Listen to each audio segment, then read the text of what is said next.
Sehr geehrte Damen und Herren, liebe Jägerinnen und Jäger, ich möchte Sie ganz herzlich zu einem weiteren Vortrag in unserer Online-Vortragsreihe des Deutschen Jagdverbandes begrüßen mit dem Titel Erfahrung mit bleifreiem Schrot in Dänemark. Hintergrund ist, dass am 16. Februar die Übergangsfrist 2 Jahre geendet hat bezüglich der Verwendung von Bleischrot an und in Feuchtgebieten. Wir haben sehr kurzfristig einen Referenten gewinnen können, der schon mehrere Jahre Erfahrung hat mit diesem Thema. Das ist Lars Thune Andersen. Er ist Senior Consultant on Weapons and Shooting des Dänischen Jagdverbandes, professioneller Schießlehrer, Ausbilder für Jäger, gerade auch in dem Bereich der Verwendung von bleifreiem Schrot. Und das seit nunmehr 23 Jahren beim Dänischen Jagdverband. Wundern Sie sich nicht, wir werden den Vortrag mit deutschen Folien hier vorführen. Es wird aber Englisch gesprochen durch Lars Thune Andersen. Aber auch das wird keine Herausforderung sein, denn er ist sehr gut zu verstehen. Wir haben das in mehreren Tests schon geübt und das wird sehr gut funktionieren. Ein paar technische Hinweise noch. Wir haben eine Chat-Funktion. Da können Sie reinschreiben. Ich werde diese Fragen dann bündeln und wir werden im Anschluss an den Vortrag eben diese Fragen noch an Lars Thune Andersen stellen. Ja, und ich würde sagen, wir wollen jetzt mal in das Thema einsteigen. Es wird berichtet über die Historie, den Anpassungsprozess, die Erfahrungen und praktische Hinweise in Bezug auf Schussdistanzen, Material, Wirkungsweisen der alternativen Schrotmunition.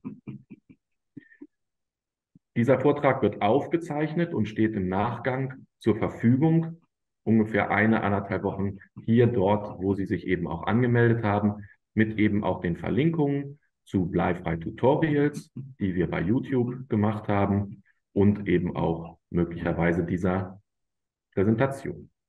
Ich wünsche Ihnen viel Spaß. Lars Thune, ich würde dich bitten, wenn du jetzt einfach direkt einsteigst. Thank you very much, and thank you very much for giving us the opportunity to talk about our experiences. We are very happy that the German hunting associations can use our information, and we're always happy to help. So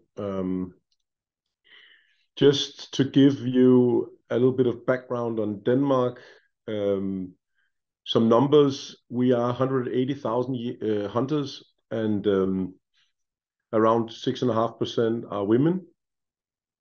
Our total annual bag is 1.85 million, and the most of that is birds. So most of what we shoot in Denmark, we actually shoot with shotguns, and with shotguns we shoot roe deer to snipe, and our legislation says that lead shot is illegal.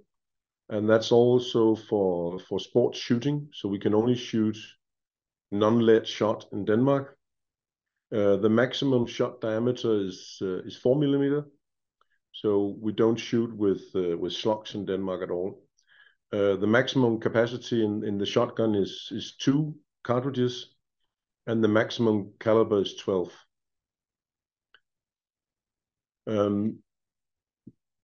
The phase out of lead shot in Denmark started, or the discussion started, in the early 80s.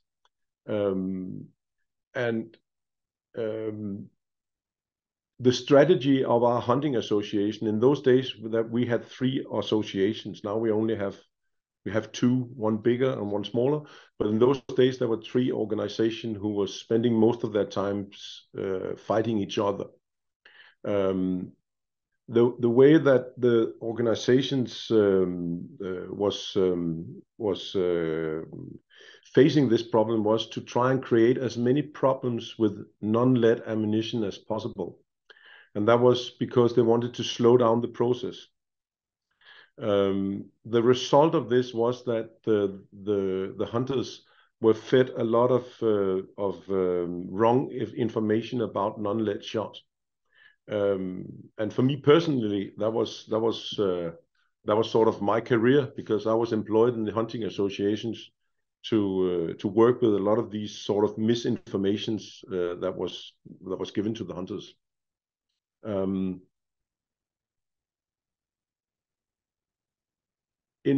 There was a phase out history until 96, but I don't want to spend time with that. In 96 we had a total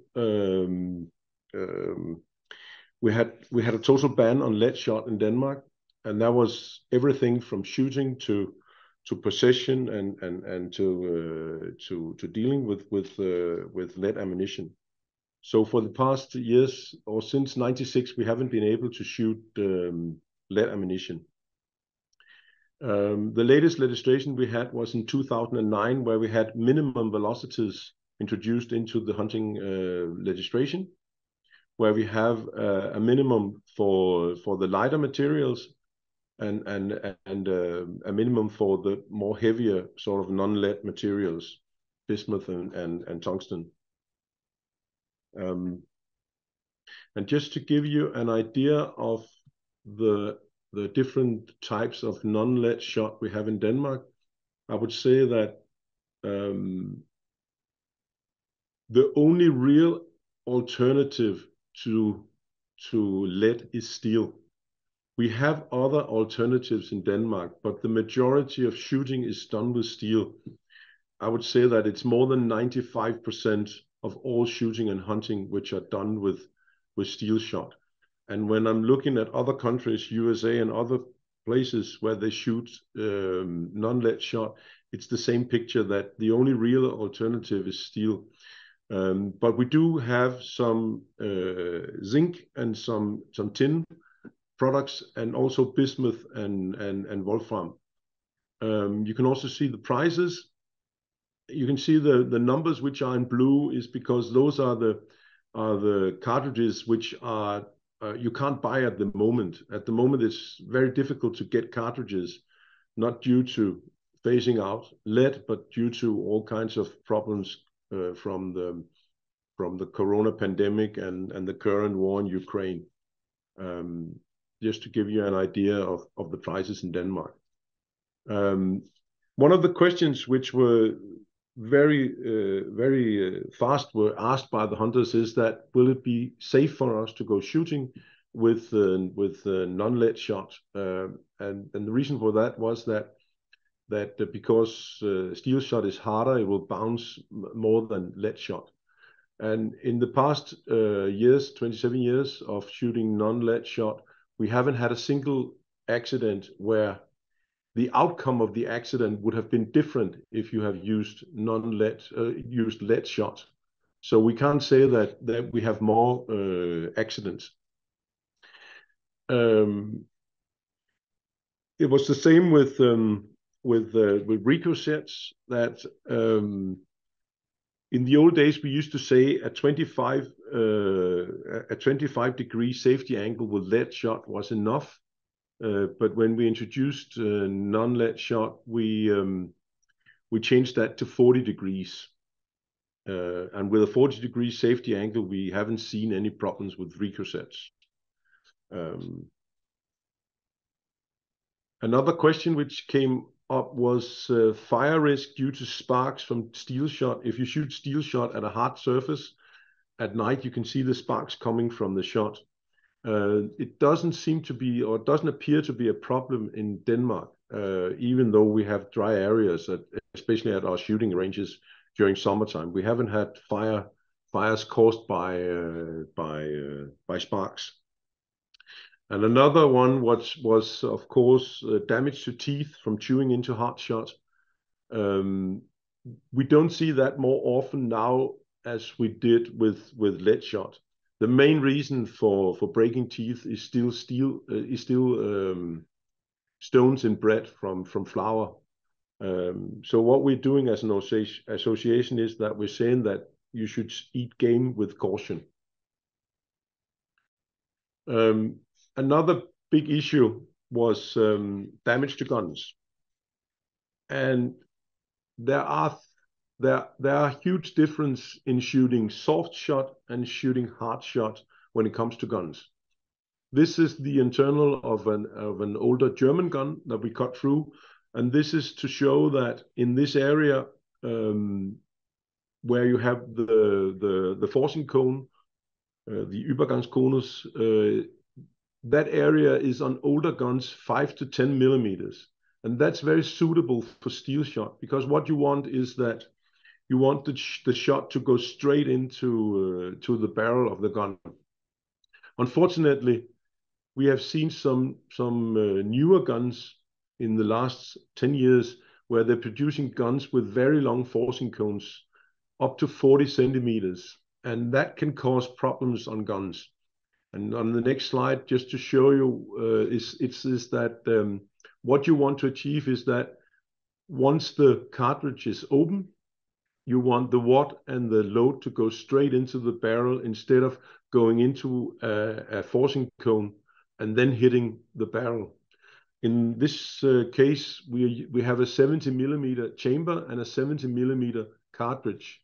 That's another problem that we have nowadays, because a lot of guns are produced in 76 millimeters chambers, and we shoot 70 millimeter cartridges or even 65 millimeter cartridges.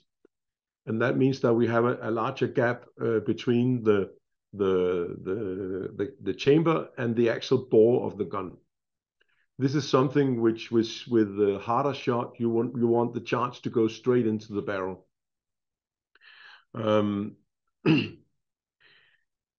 With older guns, we have in Denmark modified some of our guns into being more adaptable to especially steel shot. The reason for that is that 27 years ago, there wasn't any guidelines on ammunition. So the ammunition that we could buy were often from the UK market or the US market. So we needed to make our guns suit the ammunition. Nowadays, we actually have ammunition that suit guns which are not altered in their chambers. So today, the situation is much different from when we started. In the other end, where we have the choke, if we have these fixed choke guns, in older guns, the forcing cone between the barrel and the choke is very short. 5 to 10 millimeters is quite normal. And that is too short if you're shooting a hard shot. The ideal would be that this area is 35 to 45 millimeters. And what would happen if you shoot large shot in a gun with thin barrels is that you might have a ring bulge in this area. Very often, when the ring bulge occur, it's only a very small deformation of the barrel. Most hunters won't notice it. We have a lot of Danish hunters who doesn't realize that they actually have a ring bulge on their gun. And once sort of the angle of the forcing cone is changed, then the ring bulge won't grow. So it only grows to a certain diameter, and then it won't grow. That's the kind of damage that we've seen to guns. We also have cheaper guns now, new cheaper guns and high velocity cartridges, which are giving, I won't say problems, it's just that these high velocity cartridges, they're wearing down the guns very fast. So that combination isn't ideal. This is some of my guns, and just to show you that we still shoot older guns. The oldest one is from 1904. It's a Swedish gun, and that gun has had its chokes changed, and I have lengthened the chamber from 65 to 70 millimeter. And in Denmark, that's much easier than it is in Germany, because we don't have a proofing system. So I can go to my gunsmith. You need to be a qualified gunsmith to do the work, but I can go to my gunsmith and we can make these alterations on that gun, and it doesn't have to be put into proof. That's a big difference between Germany and Denmark. The 4 guns to the top all have modifications on their chokes because they were all very, very tightly choked from the manufacturer. They were more than half choke.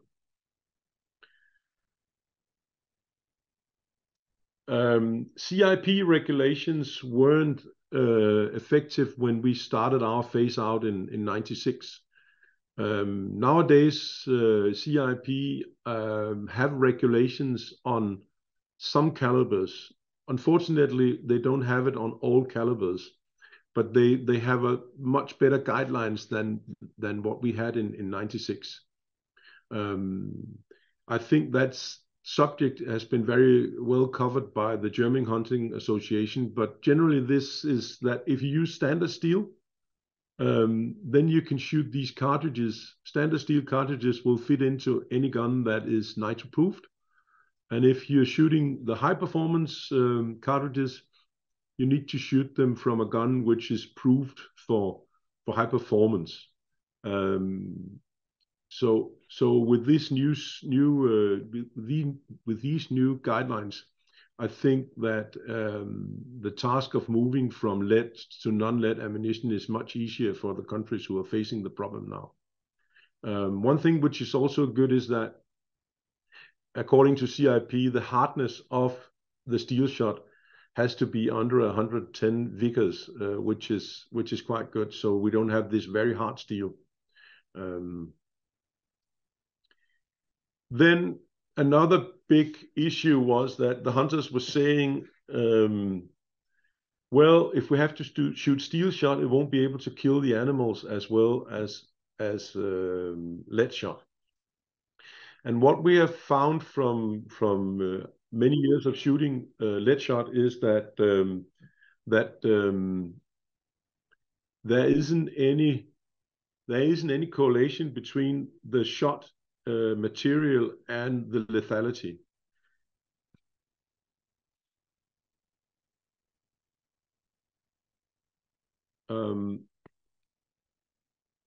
So all shot materials are lethal if they're used in the right in the right way. That means that if you're shooting steel shot, you're shooting steel shot which are larger pellet sizes, and you're shooting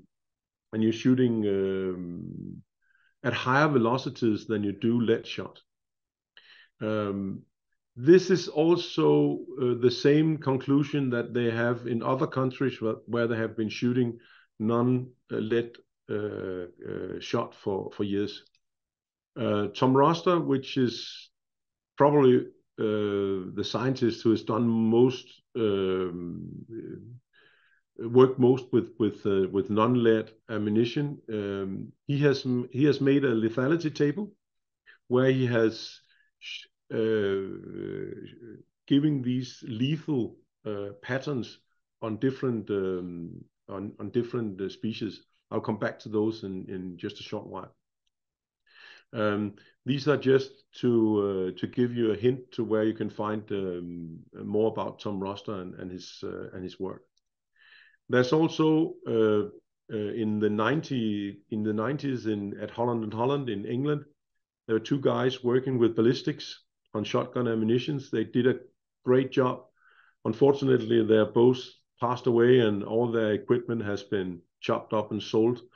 But we still have their findings, and I'll come back to those just to give you an idea of the difference between lead and steel on different distances and different pellet sizes. This is Tom Roster's lethality table, and of course it's made for American species, but we can still use some of it for European species.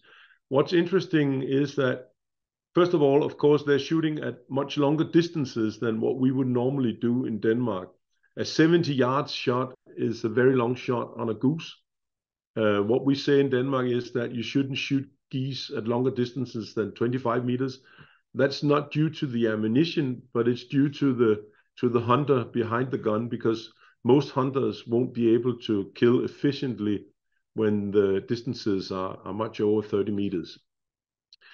In this column, Tom has these minimum pellet counts within the pattern,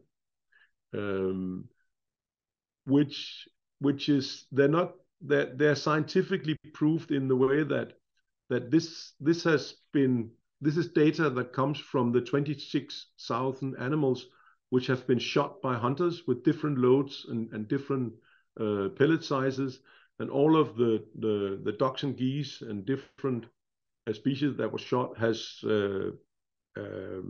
been x-rayed, and there's also been made a necropsy on the animals, so they know exactly how they died.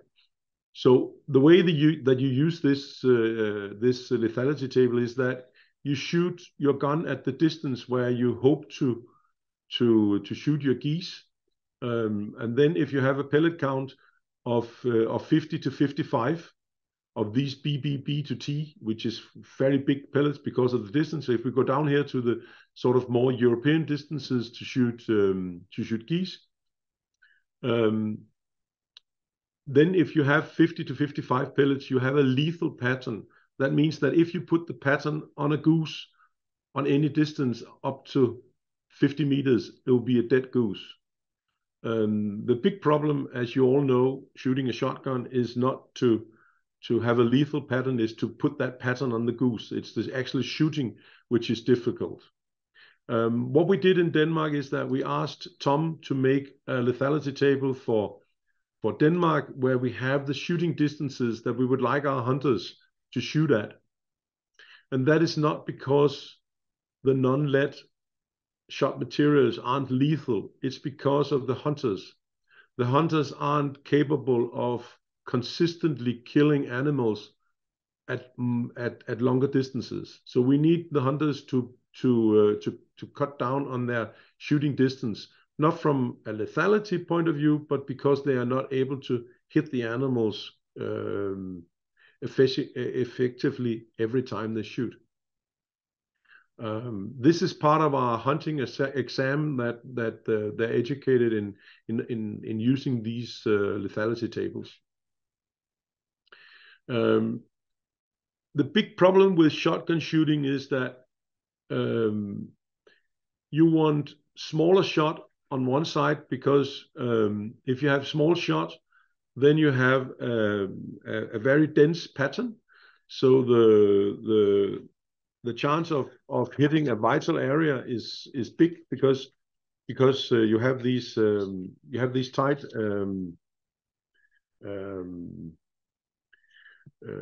patterns.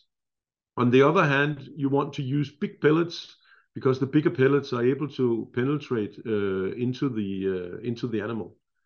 And with birds, which are the main concern when we're talking crippling, we have vital areas, as you can see in the white square, is that the vital areas of birds are in the front part of the bird. So if you're shooting a bird which comes and flies straight over your head, it's much easier to kill that bird than a bird going away where you're shooting through the gizzard and have to go through all the intestines and through the gizzard to reach the heart and lungs. So it's very important to get the right balance between shot size and the amount of shot in the cartridge.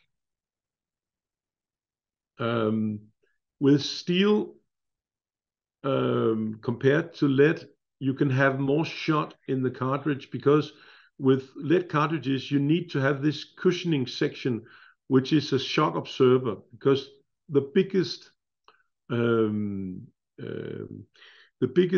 contributor to having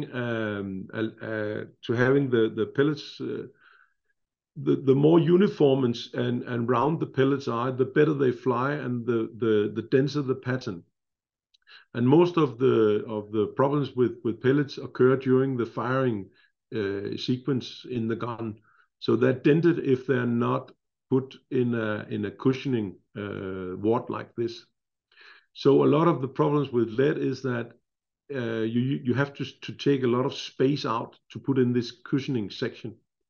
And as you can see, the same amount of shot in a 32-gram steel wad only takes up 3/4 of the total wad. So you can have more pellets in a steel wad than you can in a lead wad. This is the science from England that I've talked about, Gibling and Compton. And what they did is that they measured different pellet sizes and different pellet materials at distances from 20 to 50 meters. And what they did is that they sent all the pellets out with the same velocity, 400 meters per second, which is a high velocity for bismuth and also for lead. Most lead and bismuth cartridges will fly at 360 to 370 meters per second. But what we can see is that if we have this number 6 pellet, 2.8 millimeters, we have the energy, and you can see that these energy levels are the same as a steel shot, which is 2 times bigger. It's a number 4 steel shot. So we have the equivalent energy. Of course, if you shoot at long distances, more than 50 meters, which we don't, then you'll need to go up and have larger pellets to be able to carry energy at distance. You need bigger pellets. That's sort of the rule of thumb. And if we go to a number 4 pellet and compare that to a number 1 pellet, a number 1 pellet, 4 millimeter, we can see that we have a higher energy than we have a number 4 lead pellet. It would be nice to have a number 2 pellet here, but they didn't do the research on a number 2 pellet. Number 2 pellet would be 3.8 millimeters. But this is sort of the science behind the recommendation that you move up 2 pellet sizes when you move from lead to steel. So when we're doing this in Praxis, then what we're doing is that if we're happy, for instance, hunting with a number 5 lead shot in a 32-gram cartridge, and we're happy shooting with that cartridge, what we do is that we take a steel cartridge, which is 2 numbers bigger, so it's not a number 5, but a number 3. And if it's bismuth or tungsten, we can go only 1 number up, which means that it has to be a number 4 pellet. We should choose a load which is the same load of 32 grams, or we can even choose a lighter load at 28 or 30 gram, because we have more pellets when we are having these lighter shot types. Another thing with the harder shot, such as steel shot and Wolfram shot, is that because they don't deform during the firing process, they shoot tighter. So it's easier to have a uniform and tight pattern with the harder shot. We know that from lead shot as well, because you harden lead shot with antimonium in the process of making lead shot, and in many sort of competition shots you have up to 7 or 8% of antimonium in the shot to make it hard, so that you can have these tight patterns at distance. The velocity should be for steel shot should be between 380 to 425 meters per second. In our legislation, we say 400 meters per second. Unfortunately, in the days where we made the legislation, it wasn't the Hunting Association who made the legislation, but we were contributors. We didn't know much about sort of the lethality behind this. So if we were to do the same legislation today, we would probably say 375 or 380 instead of 400. Because there isn't a huge difference in or there isn't any difference in lethality as long as you are within sort of the 381 to the 425. And the reason for the 381 is that it's equivalent to 1,250 feet per second. And the knowledge of this comes from the US. So when we're choosing our shot, as we're having the weight of the shot, if it's a number 7 shot, it weighs 0.09. And if it's a steel shot and it's only one size bigger, it has almost the same weight. The smaller the pellet, then you can actually have the same weight with only going up one number. But to keep it simple, we always told our hunters to go up 2 numbers to be sure. And if we look at the number of shot in the cartridge, we also have equivalent numbers. So, and if we then come to the situation where we're shooting ducks and pheasant and hares, if we're happy shooting a 32 grams number 5, we could choose a 32 gram number 4 or number 3, and we would be able to shoot these species exactly the same as we did with lead. That's our experience. And if we're talking geese and roe deer, I don't think you shoot roe deer with shot in Germany, but we do in Denmark. What we do is the same. We go up 2 numbers and shoot a number 1 instead of a number 3, and we have the same result. One thing which came up at the same time as we had, the phase out of lead shot was that we had a wounding problem. So we have a lot of birds which were crippled, and it was very easy to make the assumption that the reason for that was that we were changing from lead to non-lead shot. That wasn't the case, but we spent a lot of energy and a lot of science went into finding out what is the biggest contributor to wounding. And all of our science pointed in the same direction, that the biggest contributor to wounding is the shooting ability of the gun, Schießfähigkeit. And guns and ammunition are only a very small part of the wounding problem. The main problem is not in the gun; it's behind the gun. It's the 80 to 100 kilo hunters behind the gun, which should be your focus when you're working with lowering wounding rates and crippling rates. If we go into these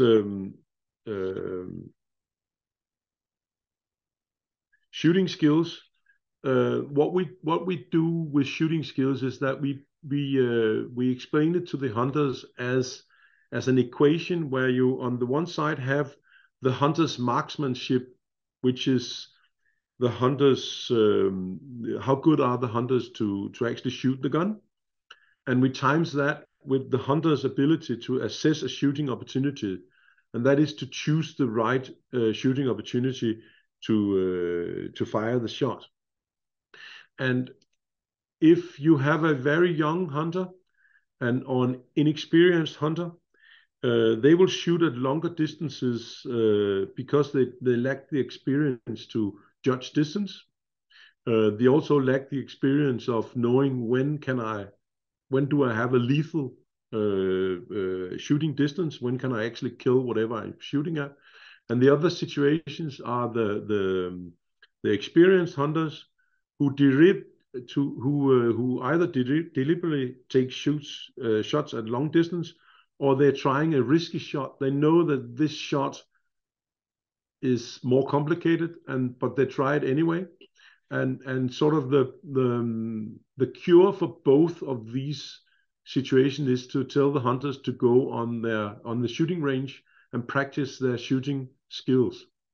The better shooting skills the lesser you have, the lesser wounding you will have. On top of this, we made some ethical guidelines where we look at the cartridge game ratio. So what young hunters or new hunters are taught within the hunting exam is that whenever they shoot at game running game like hares or roe deer, if they shoot more than 2 cartridges per bagged animal, they have to look at their shooting skills, go back to the shooting range or reduce the distance or stop taking chances. And it's the same with flying game, but there we say 3 cartridges per bagged flying bird or per bagged bird. And this works, this is scientifically proven in Denmark that if you follow these simple ethical guidelines and keep adjusting your shooting skills to this, then your wounding rates are kept at a level where it's socially acceptable. In the period from 1992 to 2016, we were able to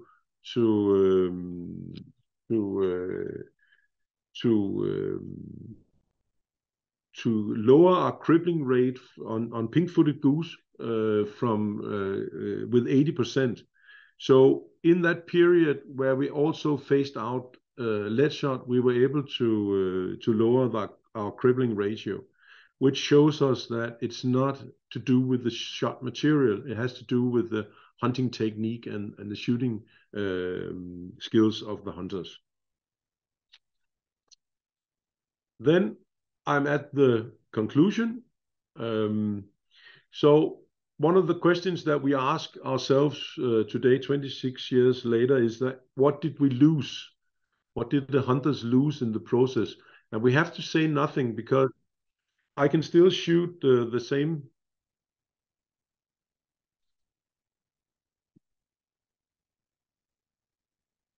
I can still shoot the same animals that I did before the phase out, and I can still shoot my old gun from 1904 with the cartridges which are available.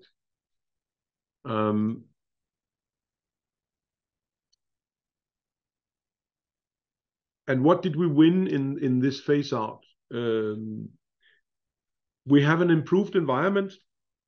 We are also in a situation where the hunter's image is improved by showing environmental responsibility. We have cartridges of a high quality at a fair price. We have a stronger political position, as lead shot is no longer a political issue. And within our organization, we have the political courage to deal with bigger problems.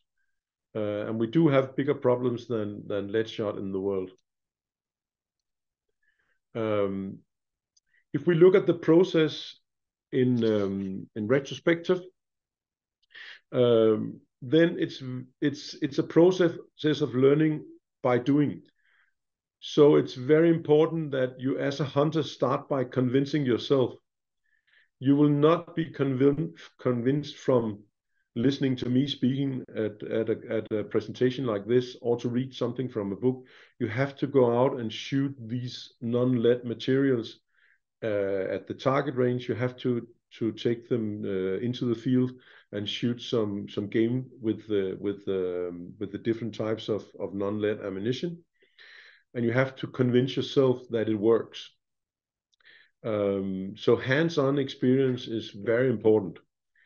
If you have someone teaching the hunters how to use these non-lead ammunition types, they themselves need to be convinced. Because if you're out there speaking to the hunters and you really don't believe it yourself, the hunters will learn immediately, and they will know immediately that you're speaking, you're trying to promote something that you really don't believe in yourself. So you have to start by convincing yourself.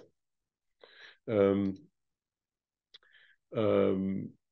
hunting associations must also make sure that whatever information the hunters are given about non-lead shot is correct. And that is because if you feed the hunters wrong information, you can spend the next 10 to 15 years trying to convince them that what you said was wrong.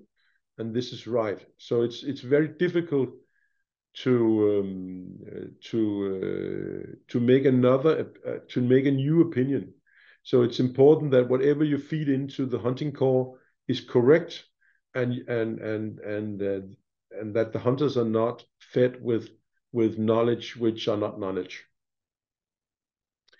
One thing as an organization you also need to be very much aware is that it's not popular to change from non-lead to lead. We still have hunters in Denmark who are crying about the day that we lost lead shot. But we also have the newer generations. We have now 2 or 3 generations of hunters who have never shot lead shot. They don't know what it is. They've only shot non-lead ammunition.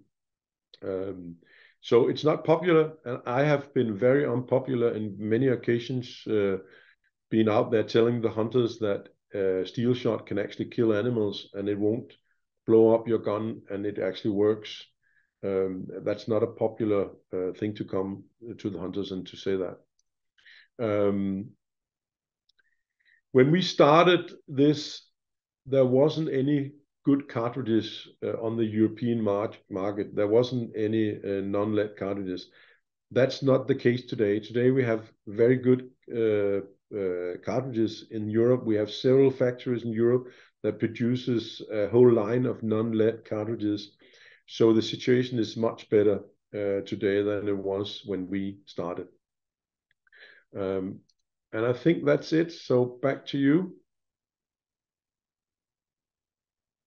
Lars Thune, herzlichen Dank für den Vortrag der Erfahrungen aus Dänemark über 23 Jahre. Es haben sich so ein paar Fragen jetzt im Chat ergeben. Fangen wir mit einmal nochmal der Tötungswirkung an. Wie sieht das aus mit den Schussdistanzen von Blei zu bleifreier Munition? Du hattest ja dieses Diagramm gezeigt, dass es eher an den Erfahrungen des Jägers liegt und nicht unbedingt an der Munitionsart. Ist das richtig verstanden? Yes, that's you understood that right. You can have steel shot kill geese at 70 yards, which is 65 meters, because it's been done. The hunters in the US who had to do this, they had to shoot at these distances. So you can make a steel cartridge and gun combination that will kill animals at these very, very long ranges. But to our experience, hunters are not lethal once you get beyond 45, even very good shots. Once you get beyond 45 meters, the ability to hit and make good, clean kills are drastically lowered. And that's when we're talking very good guns. We're talking sort of the top 10% of guns in Denmark who are able to shoot well at distances up to 45 meters. So what we would say is that within our hunting, within our ethical guidelines, we are saying that the maximum shot in Denmark should not be more than 30 meters. A lot of hunters would shoot at longer distances, but it's not due to the shot material. It's because it's difficult to hit things in the air at longer distances than 30 meters. Vielen Dank. Dann ist nochmal die Frage aufgekommen.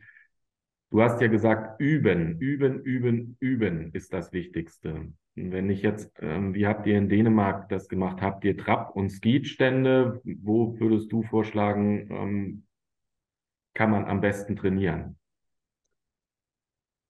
I would say that all training is good training. So if you only have skeet, shoot skeet. We have to remember that skeet was actually invented by hunters who wanted to shoot quail. Unfortunately, for the quail hunter, the newest skeet, Olympic skeet, has a much higher velocity today on the target. So, but if you wind down the target to sort of 2/3 of the speed that it has today, it's very, very good training for Übung for hunting.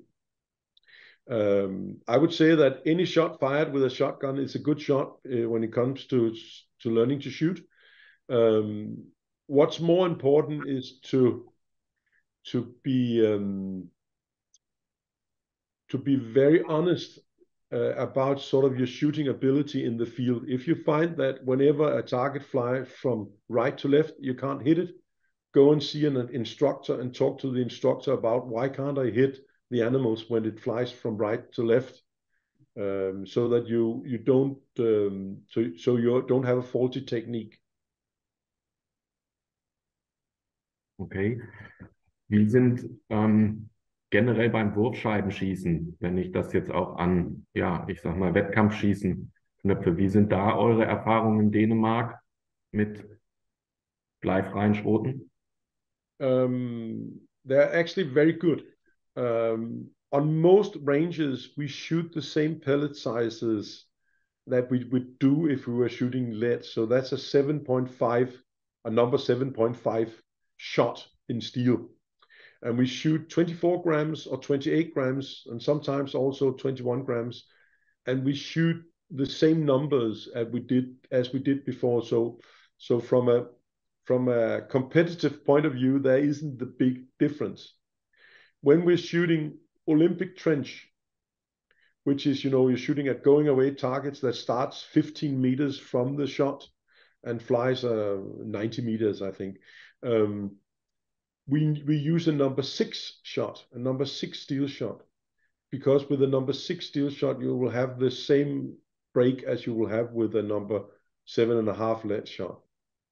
The biggest problem for us is that if we go abroad and have to shoot a competition outside Denmark, we are forced to shoot lead. And a lot of our shots, they train with steel, so they will be happy to shoot steel at these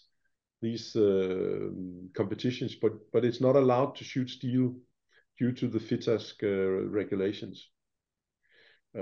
So from a sports shooting point, there isn't a big deal in going to steel shot. I won't get many friends from saying that.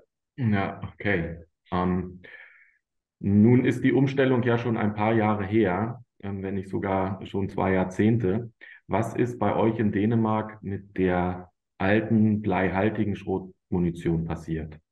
Gab es Übergangsfristen? Yes and no. The first sort of phase out we had was in wetlands. So we did have a period of sort of 10, 12 years where you could shoot lead in forests, and you had to shoot non-lead ammunition in wetlands. But the hunters weren't complying to the rules, so we were shooting lead shot in wetlands, and we were thinking that we were very clever, so that the authorities they wouldn't know or notice or find out that we were shooting lead shot in these wetlands. So when we had the total ban, that was because the hunters weren't complying to the rules. Then the legislators said, or the Ministry of Environment said, okay, now it's a total phase out. You can't possess lead shot, and you can't use it. And that legislation came, and we had, if I remember correctly, it was a little bit more than 12 months. So it was a very short period. And most of that ammunition was either exported to countries where you could shoot lead, or it was just destroyed in Denmark. Okay. Es ist noch eine Frage. Du hattest gesagt, ein Neubeschuss beziehungsweise eine Überprüfung über ein Beschussamt gibt es in Dänemark nicht. Kannst du kurz erläutern, was das für einen Hintergrund hat? Because we don't manufacture any shotgun cartridges in Denmark, and we also don't manufacture any shotguns. All our guns and ammo are bought in outside of Denmark. So we are not a CIP country. That means that we don't have to apply to CIP rules, and companies selling guns and ammunition to Denmark don't have to apply to CIP rules either. So in Denmark we haven't had we don't have a history of proving guns. I know that you have in Germany, they have the same in the UK, but we don't have the same system in Denmark. In Denmark, a qualified gunsmith are capable of judging if a gun can be shot in Denmark or not. We also have countries within Europe like Turkey, which are also not a CIP country. So they export a lot of guns and ammunition, which are produced to CIP standards, but they're not a CIP country.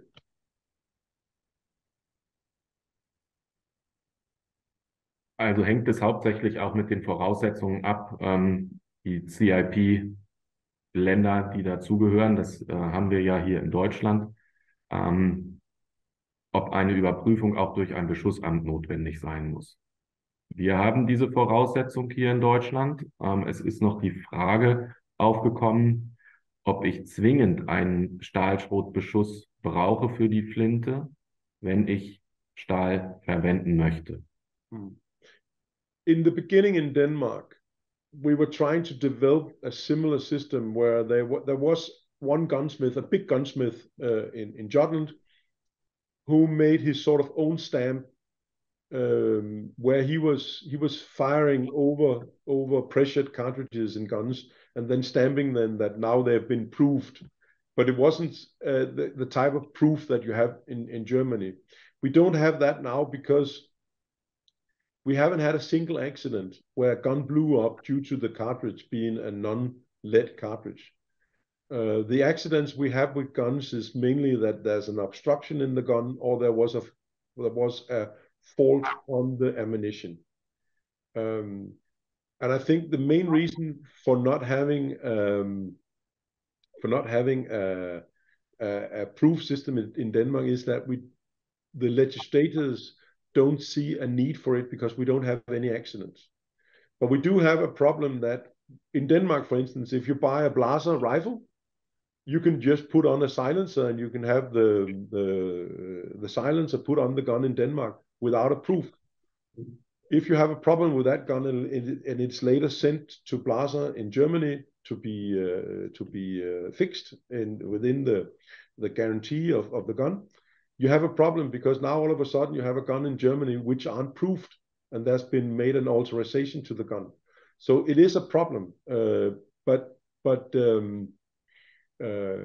to us we can make these alterations to guns without having them proved. And I think it's mainly a historical system. Sometimes we joke with our English friends and saying once their guns are out of proof in England, we buy them cheap at auctions and shoot steel shot with them in Denmark. And that's actually true. Wir haben ja nun eine Videotutorial-Reihe bereits auf den Weg gebracht, weil ja ganz viele Fragen im Raum stehen. Wie kann ich auch meine Flinte, die ich jetzt schon habe, die keinen Stahlschrotbeschuss hat, wie kann ich da etwas umstellen, beziehungsweise was für Alternativschrotmaterialien kann ich dort drin verwenden?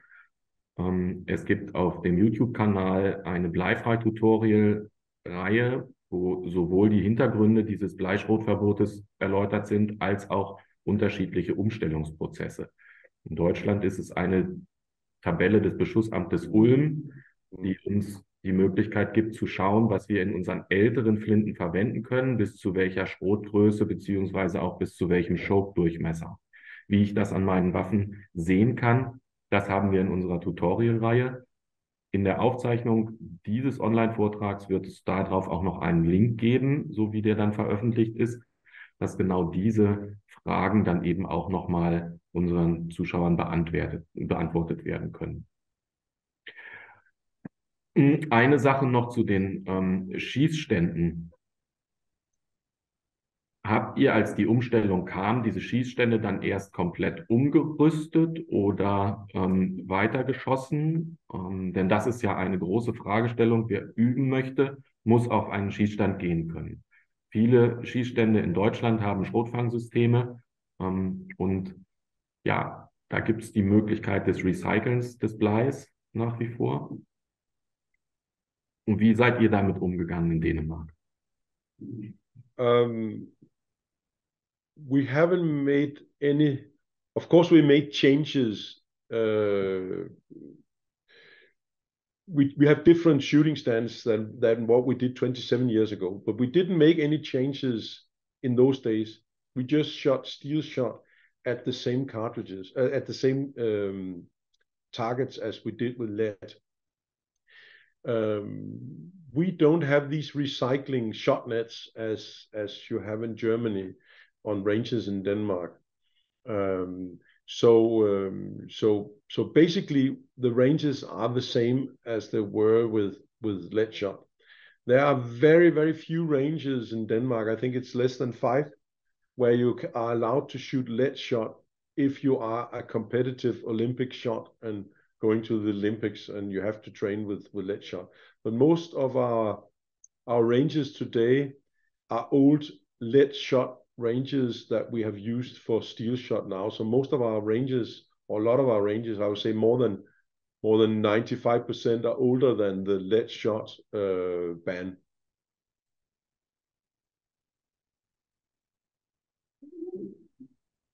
Okay.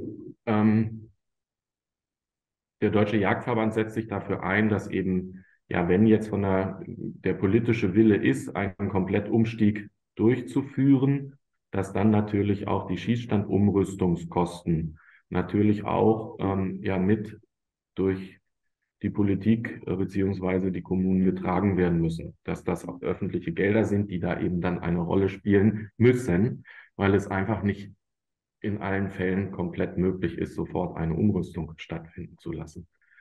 Das hat ja auch natürlich Einfluss auf die notwendigen Schießnachweise, Schießübungsnachweise, die wir hier eben für die Teilnahme an Bewegungsjagden haben wollen. Das heißt, wir brauchen eine Schießstandinfrastruktur, weil viele politische Voraussetzungen, gesetzliche Voraussetzungen da eben natürlich eine wichtige Rolle spielen, auch in Zukunft. Müssen Jäger in Dänemark regelmäßig ihre Schießfertigkeit auch mit der Flinte nachweisen? Nein. Neue Jäger, new hunters have to take a test where they have to shoot and show that they're able to shoot. But once you have the test, you can shoot for the rest of your life without taking the test.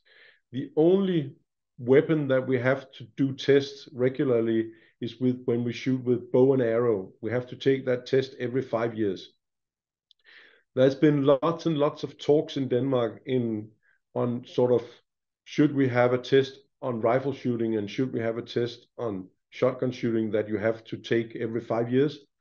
But we have the same problem as you probably have in Germany, that we don't have the amount of target ranges that we need to have all the hunters go through an exam every 5 years. But we're working, it's something that comes up regularly in our sort of political discussions. Dann ist hier noch eine Frage zu der Munition mit höherem Gasdruck. Welche Vorteile hat das aus eurer Sicht? Findet das viel Verwendung? Magnumbeschuss zum Beispiel. Yeah, I understand the question. I'm just thinking of giving the correct answer. I would say that most shooting, if not all shooting, can be done with standard steel. Especially if you allow yourself to use bigger pellets than a number 4. In standard steel, the largest pellets that you can use are number 4.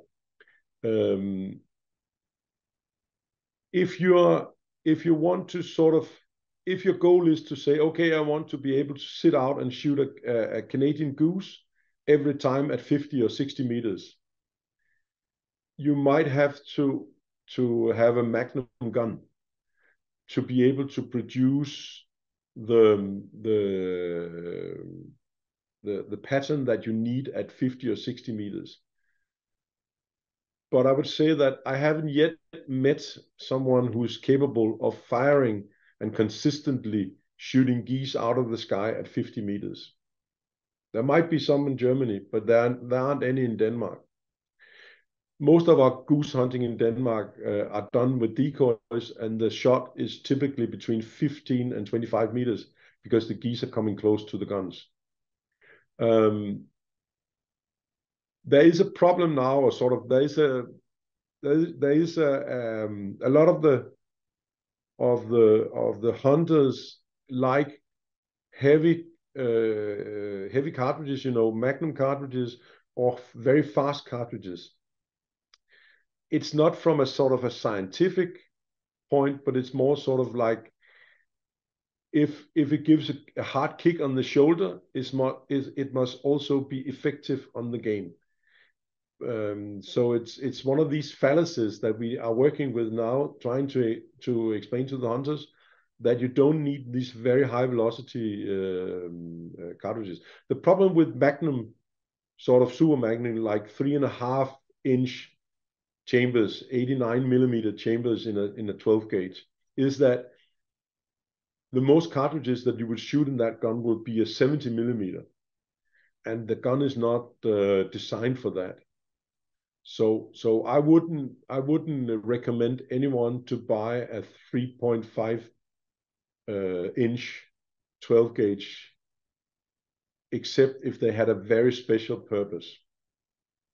A 70mm chamber is still fully capable of shooting cartridges that can be used in all hunting situations.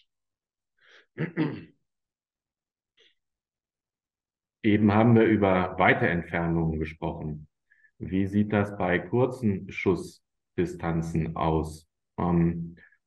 Mit alternativen Schrotmaterialien? Ist die Wildbrettzerstörung höher als bei Blei?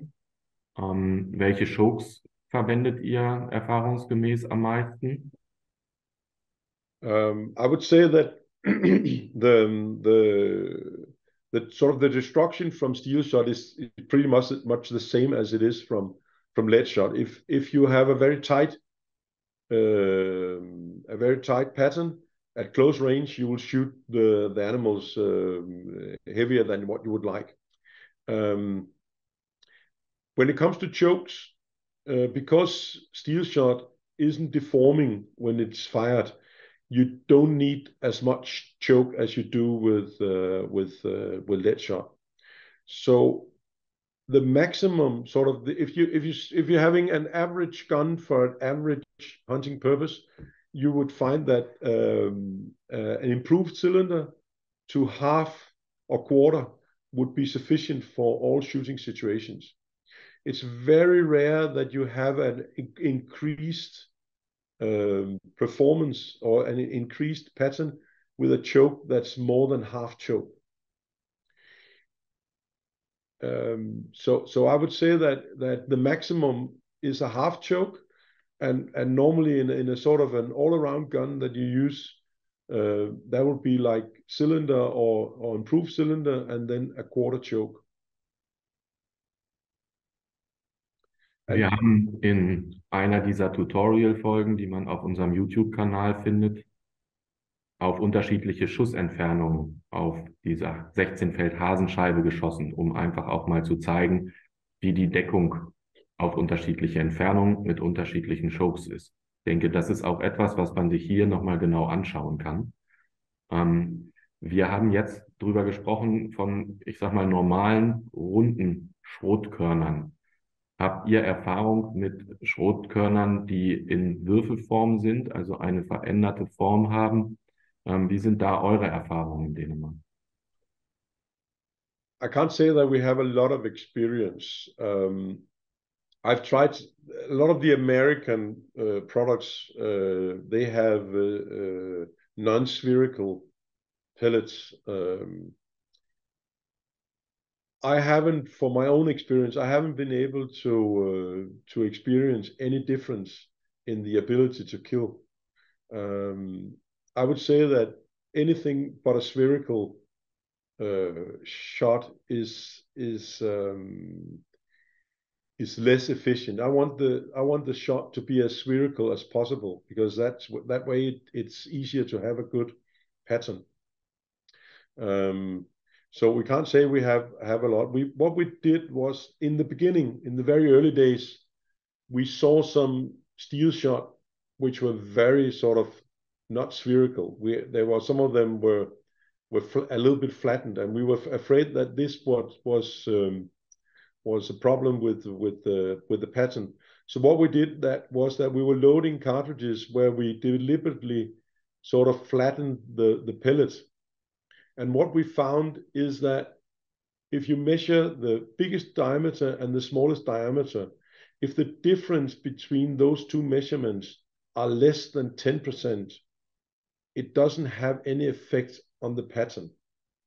And afterwards, we were out measuring on steel shot that we could buy, and we found that I think in all cases there were less than 3% difference between sort of the biggest diameter and the smallest diameter on each pellet. So and today, when I open sort of steel shot ammunition today, I find that all ammunition today has very good pellets. They're very spherical, they're very round, they're very well made. We don't see the sort of very bad quality that we saw in the beginning. Ja, herzlichen Dank, Lars Thune Andersen. Ich sehe gerade, dass derzeit keine Fragen mehr in dem Chat sind. War ein relativ umfangreicher Vortrag von dir. Das Schöne ist, es wird ja jetzt noch eine Folge unserer Bleifrei-Tutorials in den nächsten 14 Tagen veröffentlicht, wo wir ja zusammen bei dir gedreht haben, Flintenprobe geschossen haben, du nochmal Schurkgrößen erklärt hast und wir dann gemeinsam zur Jagd gekommen sind. Ja. Und dann sind, denke ich, eine ganze Menge Fragen, die auch aufgekommen sind, bestimmt geklärt. Aber sicherlich bleiben auch noch Fragen offen. Ich hoffe, Sie konnten alle dem englischen Vortrag folgen, weitestgehend. Geschrieben war er auf Deutsch. Er wird zur Verfügung gestellt, diese Aufzeichnung. Wir sehen zu, dass wir noch den Link zu diesen Bleifrei-Tutorials eben mit aufnehmen werden, sodass Sie auf jeden Fall umfassend informiert sind. Ich habe jetzt hier gerade noch eine Frage reingekriegt, ob es noch Erfahrungen mit Kupferschroten gibt in Dänemark. Lars Thune, die wollen wir auf jeden Fall noch beantworten. No, that was the sort. We haven't seen any copper pellets in Denmark yet. As I was saying when I went through the cartridges, more than 95% of our shooting is done with steel shot, and I think it would be very difficult to introduce a new pellet in Denmark if it's not cheaper than steel shot, because the Danish hunters are so used to using steel shot that it's very difficult to get into the market. We have seen tin zinc, we have seen tin shot, we have seen, of course, bismuth, and different types of tungsten-based cartridges, but they're all struggling sort of to keep just a little percentage of the market because they're too expensive. The only cartridge, I would say, steel shot is the biggest, and the second is bismuth shot. And then the other types of shots are it's only very few cartridges which are sold in Denmark. We shoot around 30 million cartridges in Denmark, and 20 million of those are shot on target ranges and 10 million on hunting. So we are about 3% of the European market. So we're only a small part of the total market. But it will be interesting to see if copper pellets can make a difference. Okay. Dann möchte ich ganz herzlich danken, einmal Lars Thune Andersen vom Dänischen Jagdverband für diesen informativen Vortrag und natürlich Ihnen, liebe Zuhörerinnen und Zuhörer, die jetzt alle teilgenommen haben, die auch aktiv Fragen gestellt haben. Ich denke, wir konnten den Großteil davon auch beantworten.